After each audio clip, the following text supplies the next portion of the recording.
Hi everyone, Sandy Sidhu here from Sidekick PM. In today's Everyday Entrepreneur interview, I will be talking to Caroline Ceniza-Levine, who is the co-founder of SixFigureStart, a career coaching firm. In today's interview, she's going to talk to us about the key and important things she did when she was first getting her business off the ground, as well as things that she's learned along the way, some of her challenges, as well as the top advice she'd give to entrepreneurs just starting out. So here she is, Caroline Ceniza-Levine. All right. So let's start from the top. So why don't you go ahead and tell us a little about yourself as well as Six Figure Start. Okay, great. So my name is Caroline Ceniza-Levine. I co-founded SixFigureStart in 2008 with a former recruiting colleague, Connie Thanasula-Saraccio. We've known each other for 20 years. She was actually one of my first bosses 20 years ago. And we are both business people and also especially HR professionals. So we have hired and trained thousands of people over our combined 40 years in the business, and we now bring that expertise to the other side. We essentially coach individuals and job seekers on career success. So how did you actually make the transition from being an employee to starting your own thing? So a lot of it was serendipity. So what happened was we had gone our separate ways, but we were still friends socially, and she tried to recruit me to where she was. So I was in media by that point. She was still in financial services. We wanted to work together, but we didn't want to jump to each other's companies. And the other thing was we had, been working for big companies essentially our entire career, and we really wanted to work with the individual and essentially lift the veil of secrecy on how things happen behind the scenes, how people get hired, how employers decide who to promote and who to give bonuses to. So we really wanted to work on that issue. And basically what happened was we decided if we really wanted to do this, we wanted to work together, and we wanted to do this kind of work, we would have to start it ourselves. So I was not a natural-born entrepreneur. I actually call myself a reluctant entrepreneur. It was really just out of necessity of wanting to do this kind of work. Okay. And so what are some of the things that you started with right away to get this company off the ground? Yeah, so I had dabbled. There was one other time that I dabbled in something entrepreneurial. I'm an extreme career changer. So I started as a classical pianist and then was a management consultant and then was in executive search, and then I dropped out of corporate entirely and I became an actor for a few years. So when I was acting, that was the closest thing to being an entrepreneur because you're constantly selling yourself, and I was freelancing at the time. So I took from that experience a couple of things. One was that if I was really going to build a business this time as opposed to just freelancing for money while I'm trying to be an actor, I needed to build a brand. I needed to have something that would stand outside of me and Connie so that people would hire our business and not just us. Mm-hmm. So we focused right away on, branding, figuring out like what was Six Figure Start apart from just she and me. And then the second thing that we focused on that I knew from my freelance days was we focused on cash flow. We focused on money. So right away, we focused on selling. In our case, it was word of mouth. We, went to our network because that was the closest thing that would give us immediate cash. Right, and it's interesting that you should touch upon that point and that your freelancing experience probably helped you with that. And a lot of entrepreneurs, I think they get too caught up in, building a website, getting the business cards, and doing everything but actually making money. So right.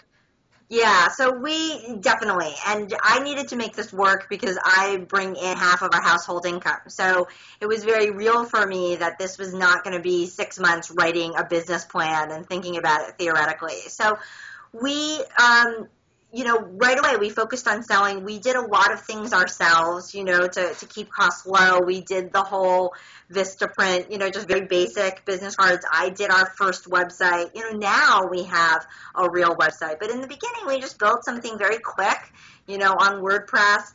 until we could figure out, what are the things that we're doing and that we're offering that really resonate with folks. Because sometimes you have an idea and you go to a market and it's not exactly right. And so if you build this big infrastructure around your first idea, it's going to be so hard to turn the Titanic, essentially. Right. So the key thing there would be to kind of, start your idea, put it out there, and adjust as the market responds to it. Yeah, no, absolutely. So our very initial idea, and the reason why we call it SixFigureStart, was to focus on young professionals and entry level. And we still do that as part of our business, but we got enormous reception from middle management and even senior executives. And so that wasn't something that we were going to turn away. And so it was something that we were able to absorb. If we had really just been wedded to this one idea, we wouldn't see all of the other stuff that was coming our way. Mm-hmm. Mm-hmm. And so what are some of the things that, you struggled with when you first got started? Well, it's something I still struggle with. So my background is management consulting, so I'm a business person, and I'm HR, which enables me to coach people, but I'm not a salesperson. So at the end of the day, as an entrepreneur, you have to develop business. And while we were able to do it, word of mouth with people we know, eventually, you can't just keep tapping the same people that you know. So I had to learn how to step out of my comfort zone, how to network, how to follow up with people and develop that relationship, how to handle, frankly, a business development meeting. Because even with people that knew me in one context, now I'm a vendor to them, right? So now I have to really talk about, okay, what is the structure of this engagement and what's the pricing and how we work with people. So it's still, even with people I knew, is still a different conversation. So that's something that I'm still practicing to this day, but it was very scary, and it's still, it's still out of my comfort zone. And so what are some of the things that you did to kind of help improve that area for your business? Yeah, so I did a mix of things, from reading books, blogs, newsletters, anything I could get my hands on in terms of self-study. And then I worked with coaches. And so not just on sales, but I've worked on, marketing and social media and just business in general. So, over the years, I've worked with coaches. I've joined networking associations and entrepreneur associations. So I'm constantly talking to other entrepreneurs and learning from them, and also supporting them where I can. So you put stuff together, but there's no substitute really for going out and doing it. So I learned by making those calls and forcing myself to do the follow-up calls and going to these meetings and trying stuff, and stuff didn't always work, and then fixing it for next time, and keeping at it, essentially. And is there anything that's ever scared you about being your own boss and running your own business? I think so we're in our 5th year. I think this is the first year where every other day, I kid you not, I am not saying, should I go back to corporate? Should I? It was really, for a long time, it was, things were going well, but it was never enough. It was never this feeling of, even, it's funny, last year was the first year that I surpassed my corporate salary. So I was able to make more than I would have had I stayed with my corporate job. Congratulations. Yeah, thank you. But even then, that wasn't the time where I crossed the chasm and said, hey, I'm definitely an entrepreneur. It was still just one of those things, I still struggle with that, where there's a little bit of that anxiety about how long is this going to last. Right.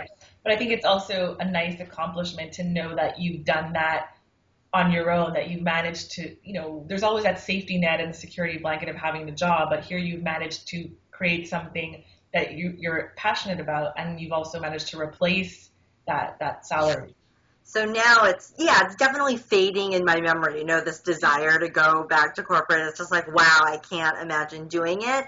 And so I do feel like I've crossed over now, and I'm really a business person now. And you've since gone on to co-author two books as well. Do you want to talk about that a bit? Oh, sure. So, that was part of the whole PR branding campaign. So in 2010, I was invited to, and, I'd been blogging for a really long time and guest posting, and I got a contributor spot on CNBC. And so I was starting to really get out there. And anthology came out, and the editor asked me to contribute something on fear and career. So the book is called How the Fierce Handle Fear, Secrets to Succeeding in Challenging Times. And, Jack Canfield contributed a chapter, Donald Trump contributed a chapter, Pamela Slim. So there were a lot of, leading names. So it was really a big deal. And it was, again, my first published book. So that was really exciting. And then in 2011, I co-authored with Connie, we co-authored a textbook on job search. So this is really the culmination of our work. We set out to create an approach to job search that was going to be based on our years in HR and really, again, lifting that veil of secrecy. And this is the book. And what's so interesting to the branding point is that we actually got that book contract without an agent. The publisher directly contacted us on LinkedIn. So had seen our stuff and said, we would like to put out this textbook on job search, and we think that you would be the folks to write it. So it was, it was quite an accomplishment for that reason too. Another point for social media, for all those naysayers who say it doesn't work. Well, yeah, you've got to be out there, and people, but it's also consistency too. Exactly. So it's not this one shot thing. For sure. You have to be present and keep at it and not just, do one-off things. And so what would you say, your top three, advice for people who are just starting out on the entrepreneurial path or who might just be kind of on the fence about doing their own thing? Yeah, so I would say there's no substitute for action. So even if you have a job right now and don't feel like you're an entrepreneur, do it on the side. Do something. So do something that moves towards your business. That being said, I would say that the do something piece needs to be cash or sales or revenue related. So I don't mean do something in terms of tinker around with a website, fret about your business cards, or do something that essentially is a stopgap or basically just an excuse not to go out and talk to your potential customers and see if people are going to buy whatever it is that you think you're selling. Because, the way that we talk about our product and service has definitely changed over time, right? So you aren't going to get it right the first go around. So get started, yes. Get started on cash and sales, yes. And then the third thing is just, I say, be persistent, be consistent, put yourself out there regularly, because our business is in a really good spot right now, but we're 5 years into it. So it's 5 years of blogging really regularly, being present on social media pretty regularly, talking to the press, local press, responding to these press inquiries and just building relationships. And, you don't get quoted all the time, but then all of a sudden they call you unexpectedly, and it can lead to something really big. So it's just being out there and in a consistent way, I would say is the third thing. Okay. That's really solid advice. And so you mentioned, being out there and using tools like social media. Do you have a particular favorite that you tend to spend more time on?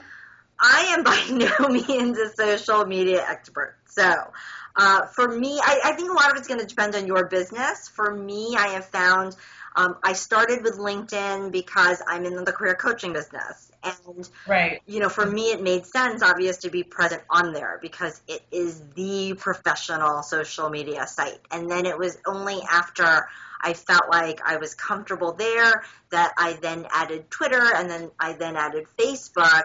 And I would say that Facebook is far less powerful for my target customer, but in terms of brand awareness and also just in terms of me, because I have to be able to coach my clients with credibility, and you have to be able to use social media, in any career. And so I felt like I had to be there for that reason, as opposed to, okay, I'm directly, selling on Facebook or something. Right. That's great. I think the lesson there is, find what's right for you and sort of build gradually as opposed to try to be everywhere at the same time. No, that's true. Well, that pretty much covers all the questions I wanted to ask you today, and I really appreciate you taking the time to come out and